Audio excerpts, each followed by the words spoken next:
Ok, vamos mergulhar num tema que, olha, quase todo mundo já passou por isso, a dor da rejeição. Mas a gente não vai ficar só aí, não. Vamos explorar uma perspectiva bem diferente, quase radical, sobre o potencial de cura que o nosso corpo tem e como aquilo que a gente vê como um colapso, na verdade, pode ser o começo de uma grande superação. É uma coisa que pega fundo, né? Aquele aperto no peito, o nó na garganta. A dor emocional é tão física, que parece que a gente se machucou de verdade. E é exatamente essa experiência que vai ser o nosso ponto de partida aqui. Então, vamos dar uma olhada mais de perto nessa sensação. Porque, sabe, essa dor tem nome. E entender o que ela é, dar nome a ela, já é o primeiro passo e talvez o mais importante para começar a lidar com tudo isso. O nome é disforia sensível à rejeição, ou DSR. E a palavra mais importante aqui é percepção.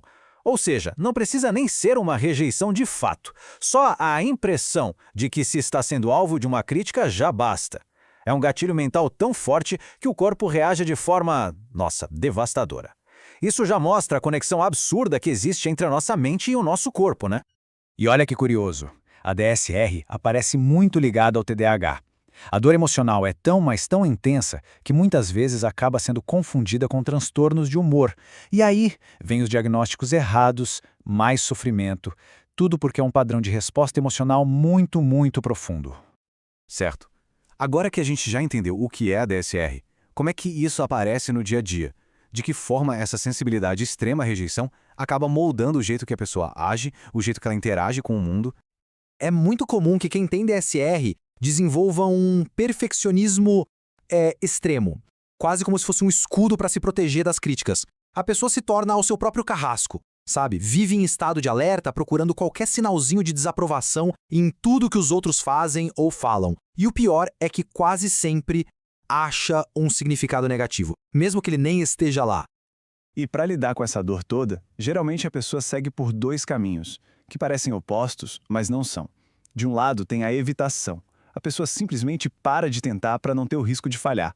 Do outro, tem a superrealização, um esforço sem fim para ser perfeito, para ser à prova de críticas. No fundo, são dois lados da mesma moeda, né? E essa moeda é o medo da rejeição. A medicina tradicional tem suas abordagens, claro. Existem medicamentos, como os IMAUs, que podem ajudar a lidar com a DSR. É o modelo clássico, tratar o que se enxerga como um desequilíbrio químico. Mas será que essa é a única forma? E se a raiz disso tudo não estiver só na biologia, e se estiver na forma como a gente interpreta o mundo? É exatamente aqui que a nossa conversa dá uma virada. A gente vai sair um pouco da química do cérebro para explorar um campo diferente, o da consciência, o da energia. O Deepak Chopra, ele nos provoca a repensar a ideia mais básica que a gente tem sobre o nosso corpo. Ele diz que essa visão do corpo como uma máquina biológica, acaba limitando o nosso poder de cura. Para ele, são as nossas crenças que constroem a nossa realidade física. Pensa nisso. A diferença entre essas duas ideias é gigante. O modelo antigo é o do corpo-máquina, que vai se desgastando tipo um carro velho. Já o modelo novo vê o corpo mais como um músculo. Quanto mais a gente usa, mais forte ele fica. Nessa lógica, o corpo não é uma coisa fixa, feita de átomos. Ele é um campo de energia que está o tempo todo mudando, se reinventando. E aí, partindo desse novo modelo, a nossa consciência deixa de ser só uma espectadora, sabe? Ela passa a ser a protagonista, a principal agente de cura e de transformação do corpo. Tá, mas como isso funcionaria na prática? Bom, tudo começa com algo que a gente nem vê, um pensamento. Esse pensamento já cria um padrão diferente no cérebro. Isso muda o humor, que por sua vez libera umas moléculas mensageiras que alteram a química de cada célula do corpo. E no fim, o corpo se adapta, criando uma nova realidade física. É um efeito dominó. E aqui tem um ponto importantíssimo. Quando se diz que os sintomas podem ser criados pela mente, não quer dizer que eles são coisa da cabeça, que são imaginários. Não.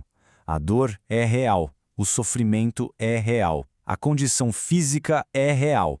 A única diferença é que a origem talvez seja mais profunda do que a gente costuma pensar. Essa é a grande sacada, a essência da ideia. A mudança começa no invisível, na consciência. Depois vira um padrão de energia e só então se materializa no corpo. É uma inversão total do modelo que a gente está acostumado. Ok, vamos amarrar as pontas agora. O que essa nova perspectiva toda significa para aquela dor da disforia sensível à rejeição que a gente falou lá no comecinho?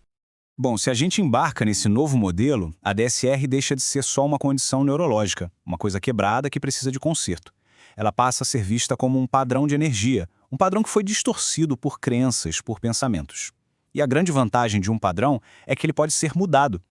E essa citação devolve o poder pra gente. A ideia é que cada momento é uma escolha. A gente pode continuar alimentando os padrões antigos de dor, de medo, basicamente repetindo o passado, ou a gente pode usar os nossos pensamentos, as nossas intenções para criar uma possibilidade nova, para evoluir e ir além da dor. E é com essa pergunta que a gente termina. O jeito que a gente enquadra o nosso sofrimento acaba definindo a nossa capacidade de superar. É um problema para ser medicado, para ser gerenciado? Ou é um sinal, um convite para uma transformação bem mais profunda? Uma superação que só está esperando uma chance para acontecer? A resposta, no fim das contas, talvez esteja na perspectiva que a gente escolhe ter.